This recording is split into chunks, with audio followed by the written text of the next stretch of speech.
अस्सलाम वालेकुम friends, welcome in Urdu villa. आज मैं एक न्यू नावल का पार्ट नंबर 1 स्टार्ट करने लगी हूँ। तो जल्दी से जिसने मेरा चैनल सब्सक्राइब नहीं किया वो जल्दी से कर ले। और चलिए आइए वीडियो स्टार्ट करते हैं। जब उसे होश आया तो खुद के ऊपर किसी को झुका पाया। उसने घबरा कर अपनी मुंदी मुंदी आंखों को पूरी तरह से फैलाकर खोलते हुए देखा। मुकाबले को देखकर उसका हलक तक कड़वा हो गया। उसने मारे तैश में मुकाबले को पीछे धकेलने के लिए हाथ बढ़ाना चाहा, मगर ये क्या, उसके दोनों हाथ पलंग की दोनों साइड से बांधे हुए थे। हाँ तो अब तुम कैसा फील कर रही हो जानेमान, उसने कमीनगी मुस्कुराहट लड़की की तरफ उछालते हुए कहा। तुम्हें तो मैं देख लूंगी, उसने आंखें फाड़ते हुए चबा चबा कर कहा। तो देखो ना जानेमान, बंदा सामने ही खड़ा है। उसने दोनों हाथों को फुर्सत से सीने पर बांधते हुए कहा। मुझे यहाँ किस लिए लाए हो घटिया इंसान, वो गुस्से से दहाड़ी। तुम अच्छी तरह से जानती हो मैं क्या चाहता हूँ, उसने लड़की की आंखों में मोहब्बत से झांकते हुए कहा। तुम जो चाहते हो वैसा कभी हवा में भी नहीं होगा जलील इंसान, लड़की ने खून हवा नजरों से घूरते हुए जोर से कहा। मैं अपने ख्वाबों को पूरा करना बाखूबी जानता हूँ, वो गंभीर लहजे में बोला। हाथ खोलो मेरे और मुझे जाने दो कमीने इंसान, वो गुस्से से चीखते हुए बोली। इतनी भी क्या जल्दी है, छोड़ दूंगा लेकिन, कहकर वो रुका। लेकिन क्या, लड़की ने फौरन पूछा। तुम्हें मुझसे निकाह करना होगा, उसने लड़की की आंखों में आंखें डालते हुए मुस्कुरा कर कहा। निकाह? आथू, वो भी तुमसे? कभी जिंदगी में नहीं करूंगी, वो अटल लहजे में बोली। तुमको करना पड़ेगा, वो होन्स अपनी बात पर कायम रहा। मेरा अभी इतना भी बुरा दिन नहीं आया कि मैं तुमसे निकाह करती फिरूं, और ना ही मेरी कोई मजबूरी है जिसकी वजह से निकाह के लिए तैयार हो जाऊं।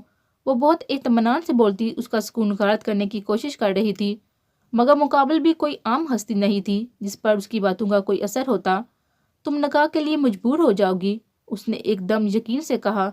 ओ प्लीज, अब ये फिल्मों की तरह घिसा पिटा जुमला मत दोहरा देना कि तुम्हारी माँ और भाई मेरे कब्जे में है, या तुम्हें निकाह करना ही पड़ेगा, नहीं तो गोली से मार दूंगा, वगैरह वगैरह। उसने कॉफे से सर आ भरते हुए टेढ़े मेरे मुंह बनाते हुए कहा। हाँ हाँ हाँ, मैंने कोई जोक सुनाई है क्या, वो उसके हंसने पर गुस्से से बोली। तुम बेफिक्र रहो, मैं भी बिल्कुल तुम्हारी टक्कर का हूँ, इसलिए जो तुमने गिनवाए हैं ना, उनमें से एक भी डायलॉग नहीं झाड़ूंगा, वो मजा लेते हुआ बोला। जितना हंसना है हंस लो, नकाह तो मैं करने से रही, क्योंकि मैं किसी से नहीं डरती और तुमसे तो बिल्कुल भी नहीं, उसने बेपरवाही से कहा। आज ही तो तुम्हें डर का एहसास होगा मोहतरमा बहादुर साहिबा, कहते हुए अचानक वो एकदम उसके करीब आ गया। कभी नहीं, वो बहुत इत्मीनान से बोली, मगर उसकी सीटी तो तब गुल हुई जब उसके एकदम करीब होता उसके खूबसूरत चेहरे पर अपनी उंगलियां फेरने लगा। पेशानी से लेकर गले तक उसे छूता हुआ डराने की पूरी कोशिश कर रहा था, मगर वो अपने चेहरे पर उसके हाथ को पीछे धकेलती मजबूत लहजे में बोली। तुम जैसा घटिया इंसान औरत को कमजोर समझकर चाहता है कि जो वो मर्जी वो कर लेगा, मगर याद रखो मैं उन कमजोर लड़कियों में से नहीं हूँ जो तुमसे डर जाऊंगी। वो तो अभी पता चल जाएगा, कहते हुए उसने अपने लब पहले उसकी पेशानी पर रखे, फिर आंख पर, और आखिर में उसके होंठों के पास आकर रुक गया। वो तो बुत बनी उसकी जुल्फ पर हैरान हो गई थी। वो उसे बिल्कुल ऐसा शख्स नहीं समझती थी, इसलिए तो इतनी ढहटाई से जुबान दराजी किए जा रही थी। उसे मुकाबले की शख्सियत पर इतना तो यकीन था कि वो कभी गलत नहीं कर सकता था। फिर रुक क्यों गए हो, बोलो, वो अंदर से डरती हुई बाहर से मजबूत लहजे में बोली। तुम क्या चाहती हो कि तुम हराम कारी में मुलव्वस हो जाओ, क्योंकि जो मैं चाहता हूँ वो करके ही रहूंगा, आगे तुम्हारी मर्जी है, हलाल तरीके से या हराम तरीके से, वो कहता हुआ अचानक उसके ऊपर गिर सा गया और उसे अपनी मजबूत बाहों में लेता अपने लब उसके होंठों के पास ले जाने लगा। रुको, मैं तैयार हूँ, उसे अपने ऊपर देखकर अब यकीन हो चला था कि उसकी इज्जत को तार तार करके ही छोड़ेगा। जैसे सोचते ही उसकी सांसें खौफ से थमने लगी और पसीने की नन्ही नन्ही बूंदें घबराहट से उसके चेहरे पर उभरने लगी, तो वह थूक निकलते हुए अटक अटक कर बोली। बहुत सही फैसला लिया है मेरी जान, कहते हुए उसने मौलवी साहब को आवाज दी। बाहर रूम में बैठे मौलवी साहब और गवाह के लिए 2 आदमी फौरन अंदर आ गए और वो बहुत खामोशी से उनका निकाह हो गया। वो बाहर तक उनको छोड़ता अंदर आया और धीरे से उसके हाथों को आज़ाद कर दिया। चलो तुमको घर छोड़ दूँ, उसने धीरे से कहा। धोखेबाज, फ्रॉड किया है तुमने मेरे साथ, जलील इंसान। जैसे ही उसने चलने को कहा तो उसके गिरबान को पकड़कर हिलाती हुई जोर जोर से कहने लगी। तो तुम चाहती हो कि मैं तुम्हारे साथ वक्त गुजारूं, उसने धीरे से सरगोशी की। मैंने ये कब कहा, वो उसके अंदाज पर कंफ्यूज होती बोली। मुझे बस इतना पता है कि तुमने धोखे से निकाह किया है मुझसे, क्योंकि तुम्हें पता था कि मैं कभी तुमसे निकाह नहीं करती। बोलो, जवाब दो, وہ اسے جھنجھوڑتے ہوئے چیخنے لگی، ہاں تم ٹھیک سمجھ رہی ہو، میں مر کر بھی تمہاری کیا کسی کی بھی عزت کو تار تار نہیں کر سکتا، بلکہ تمہیں ڈرانے کے لیے جو حرکت کی تھی اس کو سوچ کر بھی مجھے شرم آ رہی ہے۔ اس نے شرمندہ ہوتے ہوئے دھیرے سے اقرار کیا، کیوں کیا تم نے ایسا؟ وہ بے بسی سے بولی، تم نے ہی مجبور کر دیا تھا مجھے ایسی شرمناک حرکت کرنے پر۔ اس کے چہرے پر پھیلی بے بسی کو دیکھتے ہوئے تڑپ کر بولا، کاش تم مان جاتی تو۔ وہ پھر دھیرے سے بولا، تو تمہیں کیا لگتا ہے زبردستی نکاح کر لینے سے میں تمہاری ہو جاؤں گی؟ تو یہ تمہاری بھول ہے گھٹیا انسان، یہ کاغذی رشتہ میرے لیے کوئی معنی نہیں رکھتا، اور تم سے دل کا رشتہ تو کبھی جڑ ہی نہیں سکتا۔ کہتی ہی وہ ایک جھٹکے سے باہر نکل گئی تو وہ بھی اس کے پیچھے نکلا اور زبردستی ہی اسے گھر ڈراپ کر دیا۔ اسٹیج پر اس کے پیر بہت تیزی سے میوزک پر تھڑک رہے تھے۔ وہ پورے 15 منٹ سے پرفارم کر رہی تھی۔ ہال کھچا کر اسٹوڈنٹس، ٹیچرز اور خاص مہمانوں سے بڑا پڑا تھا۔ جیسے ہی اس کا پرفارمنس پورا ہوا، میوزک کی آواز بند ہو گئی اور ہر طرف تالیوں اور سیٹیوں کی آوازیں آنے لگی۔ وہ اسٹیج پر پیٹ پر ہاتھ رکھ کر تھوڑا جھکی اور شکریہ کہتی ہوئی چلی گئی۔ کیا ڈانس تھا، لاجواب، بہت ہی اچھا پرفارمنس تھا۔ ایسی ہی ملی جلی آوازیں ہال میں وقفے وقفے سے آنے لگی۔ یہ لڑکی کون ہے؟ مہمان خصوصی کی کرسی پر کروفر سے پیر پر پیر چڑھائے بیٹھا شخص نے اپنے محسوس روبدار آواز میں گویا ہوا، صاحب کالج کی لڑکی ہے۔ بازو میں کھڑا اس کا خاص ملازم ادب سے سر جھکاتے ہوئے بولا، وہ تو مجھے بھی پتا ہے، مگر مجھے اس لڑکی کی پوری معلومات چاہیے۔ دلاور شاہ نے اس خوبصورت دوشیزہ کو سوچتے ہوئے مسکرا کر کہا، جو ابھی آخری پرفارمنس کر کے اسٹیج سے گئی تھی۔ آپ کا حکم سر آنکھوں پر صاحب۔ وہ دوبارہ ادب سے گویا ہوا۔ دلاور ایک جھٹکے سے اٹھا اور 5 کرسی چھوڑ کر بیٹھی پرنسپل میڈم کو کھڑے کھڑے ہی ہاتھ سے اشارہ کیا، ارے دلاور صاحب آپ جا رہے ہیں؟ میڈم فوراً اپنی کرسی چھوڑتی اس تک پہنچی۔ ہاں، آپ نے کالج کے فنکشن میں ہمیں مدعو کیا، اس کے لیے بہت شکریہ۔ اس نے اپنی خوبصورت اسمائل میڈم کی طرف اچھالتے ہوئے کہا، شکریہ تو مجھے آپ کا ادا کرنا چاہیے کہ آپ اپنا قیمتی وقت نکال کر یہاں آئے اور ہماری محفل پر 4 چاند لگ گئے۔ میڈم نے احترام سے کہا، آپ کے خلوص کے لیے شکریہ۔ دلاور الوداعی کلمات کہتے وہاں سے نکلتا چلا گیا اور اس کے نکلتے ہی ملازم تیزی سے اس کے پیچھے دوڑا۔ شمشیر علی، تمہارے پاس صرف 2 دن کا وقت ہے، اس لڑکی کے بارے میں مجھے ہر ایک معلومات چاہیے۔ گاڑی میں بیٹھتے ہی گاڑی کا دروازہ پکڑ کر کھڑے شمشیر علی کو اس نے دوبارہ سے حکم صادر کیا، جی صاحب 2 دن سے پہلے پہلے مل جائے گی۔ اسے سر جھکاتے ہوئے احترام سے کہا اور دروازہ بند کر دیا۔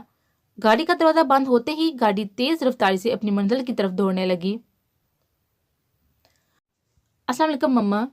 لاڑیب ایک دم خوشی خوشی گھر میں داخل ہوئی تو حال میں مما کو دیکھ کر فٹ سلام جار دیا۔ وعلیکم السلام، میری بیٹی آ گئی؟ بتاؤ جلدی سے تمہارا پرفارمنس کیسا رہا؟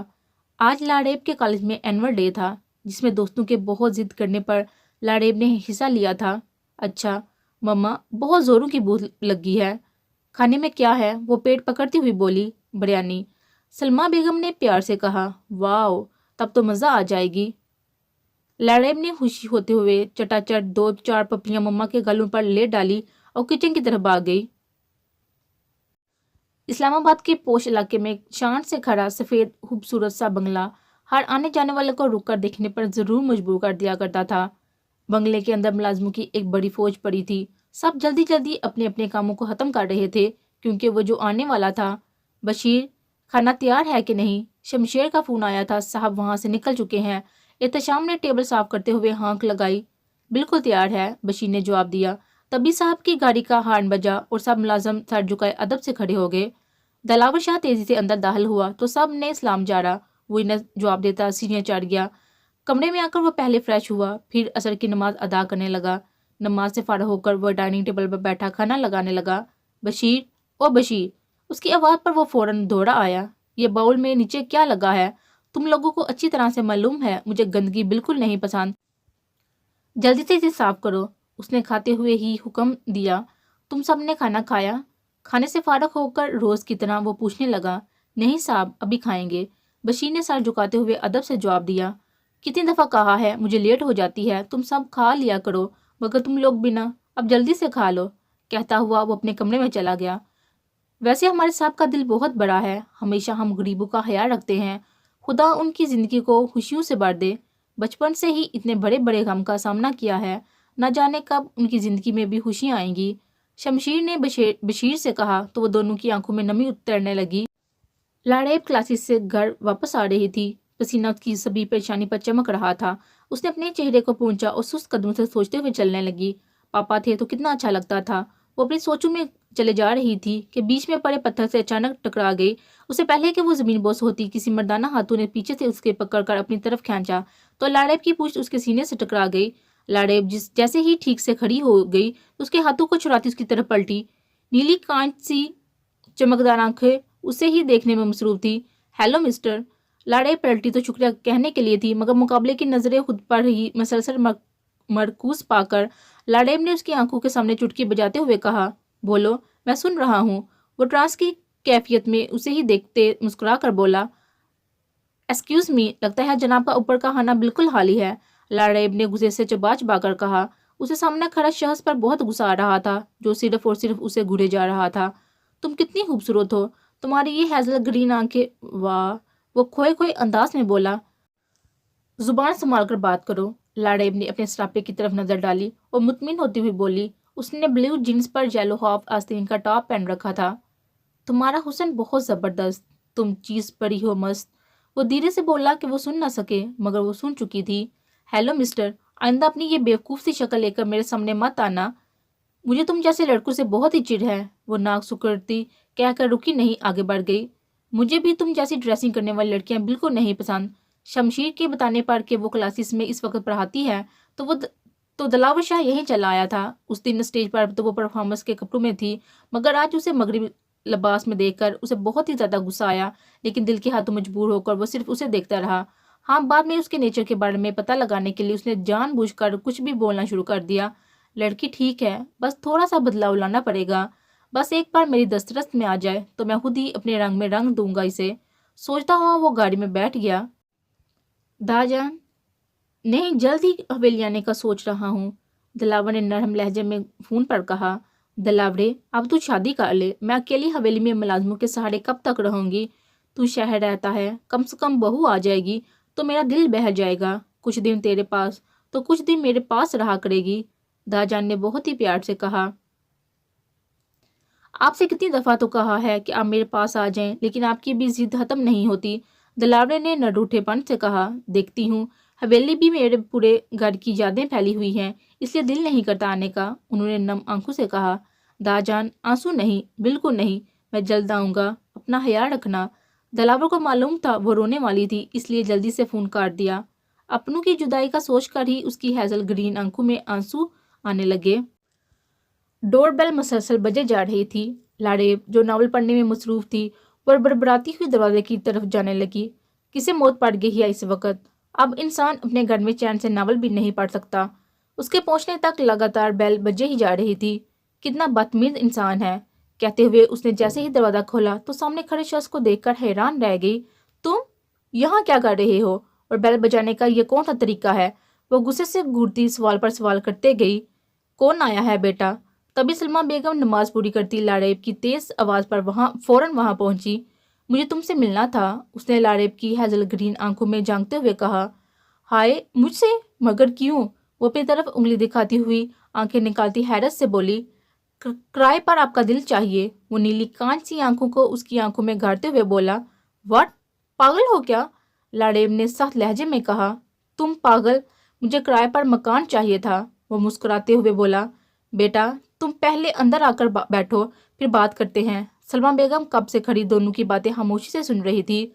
किराए पर मकान का सुनकर बोल पड़ी। वो तीनों सोफे पर बैठ गए तो वो गोया हुआ। असल में मुझे किसी ने बताया था कि आप मकान किराए पर देते हैं, इसलिए चला आया। मुझे अकेले के लिए रूम चाहिए था। देखो, हमारे पास 2 घर हैं, एक में हम बैठे हैं और दूसरा किराए पर दिया हुआ है। हाँ, ऊपर फ्लोर पर 3 कमरे खाली हैं। लाड़ेब ने फटाफट उसे लापरवाही से जवाब दिया। हाँ, तो एक कमरा दे दो। वो उसकी तरफ देखते हुए बोला। किराया वक्त पर दे दिया करना। वो घूरते हुए बोली। मुझे खाना पकाना नहीं आता, तो अगर खाने का इंतजाम भी हो जाता तो। उसने जानबूझकर जुमला अधूरा छोड़ा। तुम पागल हो क्या, ये हमारा घर है, कोई होटल नहीं। आया बड़ा खाना भी चाहिए। लाड़ेब उसकी नकल उतारती हुई बोली। बेटा चलेगा, तुम खाना भी खा लिया करना। सलमा बेगम ने अचानक बीच में मुदाखलत की। मुफ्त में कुछ नहीं मिलने वाला, उसके पैसे देने पड़ेंगे। अगर खाने के पैसे दोगे तो जो चाहे वो मिल जाएगा। लाड़ेब ने कुछ सोचते हुए कहा। बॉइल्ड एग और दूध का गिलास जरा रूम में लाना तो, और जितने चाहे इतने पैसे ले लेना, वो क्रोफर्ड से कहता हुआ सलमा बेगम को इशारा करता रूम में चला गया। शाम का वक्त था। वो टेरेस पर खड़ी मौसम एंजॉय कर रही थी। हाथ में नावल लिए और टेबल पर रख के चिप्स को वो नावल पढ़ते जाती और बीच बीच में खाती हुई मजे कर रही थी। तभी उसका फोन बजने लगा। बोल नाज, तुझे यही वक्त मिला था कॉल करने के लिए? वो मुंह बनाती कॉल उठाकर बोलने लगी। इतना अच्छा शार्ट चल रहा था, मगर तेरी कॉल ने सारा मूड खराब कर दिया। कहकर बगैर उसकी बात सुने वो फोन काट कर साइलेंट करती दोबारा पढ़ने में मसरूफ हो गई। क्या हो रहा है मोहतरमा? वो लारेब को पढ़ते देखकर बोला। आंधी हो क्या? तुम्हें दिखाई नहीं देता जो पूछ रहे हो? वो नावल के बीच में डिस्टर्ब करने पर चिढ़ते हुए बोली। नहीं, खुदा का शुक्र है, आंख बिल्कुल सलामत है, तभी तो तुम्हारे खूबसूरत चेहरे को बआसानी देख रहा हूँ। वो मुस्कुराते हुए अपनी नीली कांच सी आंखों से उसकी तरफ देखते हुए बोला। देखो मिस्टर, अपने हद में रहो। तुम्हें बस घर में रहने की इजाजत मिली है, इसलिए ज्यादा फ्री होने की जरूरत नहीं। वो गुर्राते हुए बोली। मगर मैं तो दिल में रहना चाहता हूँ। वो एकदम उसके करीब होते उसकी हेजल ग्रीन आंखों में अपनी नीली कांच सी आंखें गाड़ते हुए बोला। लारेब उसके इतने करीब आने पर झटके से पीछे हट गई।